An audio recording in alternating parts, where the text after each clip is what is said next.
อวยพรปีใหม่แก่พ่อแม่พี่น้องเจ้าแม่เสดียงคนในเจ็ดครับผม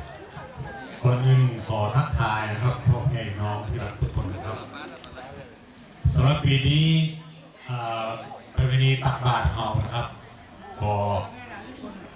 มากันคุณอาฝากท่านนะครับก็ขอแสดงความขอบคุณทุกท่านด้วยนะครับ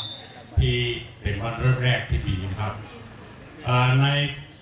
สุภาวะดีถีนะครับขึ้นปีใหม่ 2555 ปีมะโรงงูใหญ่นะครับ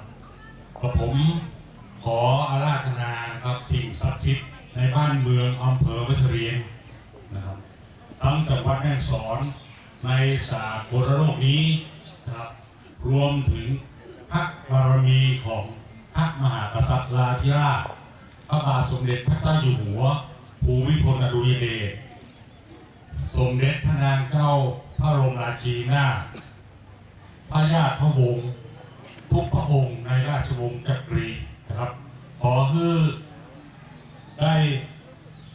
ส่งความปรารถนาดีความสุขมายังท่านขอให้ท่านเจริญโดยจตุรพิษพรชัย